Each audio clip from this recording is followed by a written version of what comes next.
اللہ الرحمن الرحیم۔ درس سیرت چل رہا ہے۔ ابو طالب کی کفالت کا تذکرہ گزر چکا۔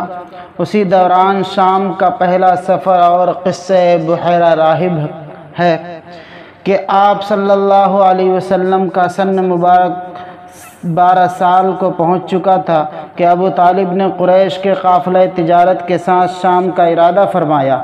مصائب سفر کے خیال سے ابو طالب کا ارادہ آپ کو ہمراہ لے جانے کا نہ تھا۔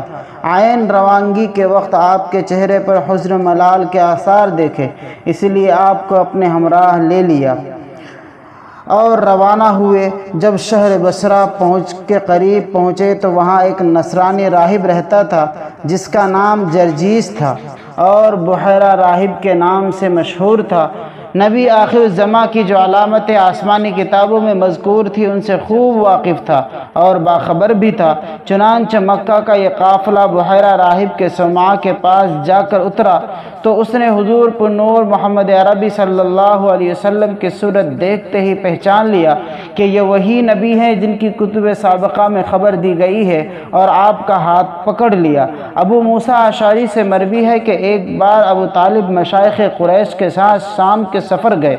شام میں جس جگہ جا کر اترے وہاں ایک راہب رہتا تھا۔ اس سے پہلے بھی بارہا اس راہب پر گزر ہوا تھا مگر وہ کبھی ملتفت نہیں ہوا تھا۔ اس مرتبہ قریش کا کاروان تجارت جب وہاں جا اترا تو راہب خلاف معمول اپنے صومعہ سے نکل کر آیا اور متحسبانہ نظروں سے ایک ایک کو دیکھنے لگا، یہاں تک کہ حضور کا ہاتھ پکڑ لیا اور یہ کہا: ھذا سید العالمین، ھذا رسول رب العالمین، یبعثہ اللہ رحمۃ للعالمین۔ یہی ہے سردار جہانوں کا، یہی ہے رسول پروردگار عالم کا، جس کو اللہ جہانوں کے لیے رحمت بنا کر بھیجا ہے۔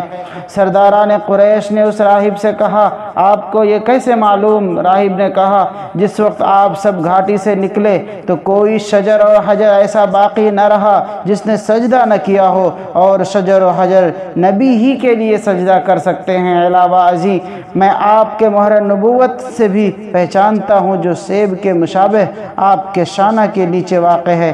راہب یہ کہہ کر واپس ہو گیا۔ فقط ایک آپ کی وجہ سے تمام قافلہ کے لیے کھانا تیار کرایا۔ کھانے کے لیے سب حاضر ہوئے تو آپ موجود نہ تھے۔ راہب نے دریافت کیا کہ آپ کہاں ہیں؟ معلوم ہوا کہ اونٹ چرانے گئے ہوئے ہیں۔ آدمی بھیج کر آپ کو بلایا۔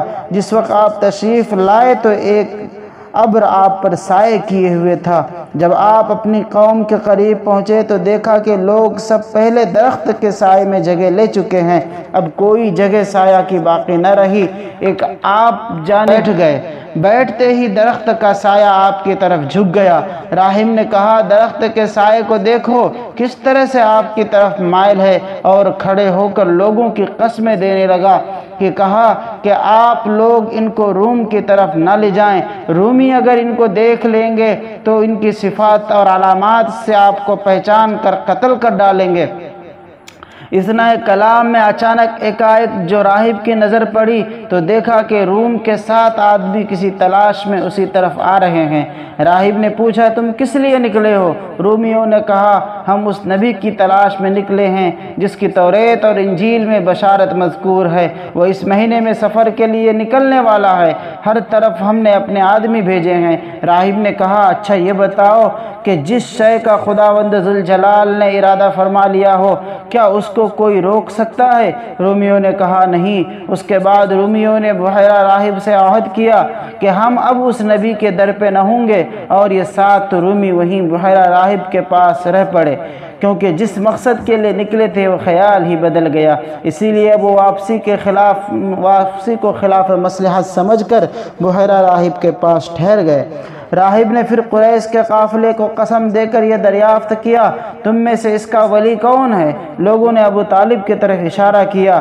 راہب نے ابو طالب سے کہا: آپ ان کو ضرور واپس بھیج دیں۔ ابو طالب نے آپ کو ابو بکر اور بلال کے ہمراہ مکہ واپس بھیج دیا۔ راہب نے ناشتے کے لیے روٹی اور زیتون کا تیل ساتھ دیا۔ امام ترمذی فرماتے ہیں کہ یہ حدیث حسن ہے۔ حاکم فرماتے ہیں کہ یہ روایت بخاری اور مسلم کی شرط پر ہے۔ بیہقی کی ایک روایت میں ہے کہ بحیرہ نے اٹھ کر آپ کے پشت مبارک کو دیکھا اور دونوں شانوں کے درمیان مہر نبوت دیکھی اور مہر نبوت کو اس صفت پر پایا جو اس کے علم میں تھی۔ امام بیہقی فرماتے ہیں یہ قصہ اہل مغازی کے نزدیک مشہور ہے۔ شیخ جلال الدین سیوطی فرماتے ہیں کہ قصہ کے متعدد شواہد میں سے اس کی صحت کا حکم کرتے ہیں اور عنقریب ان کے شواہد کا بیان کروں گا۔ اسی طریقے سے سلسلہ وار اور بالترتیب سیرت کو سننے کے لیے اس چینل کو سبسکرائب ضرور کریں۔ فجزاک اللہ خیرا کثیرا واحسن الجزاء۔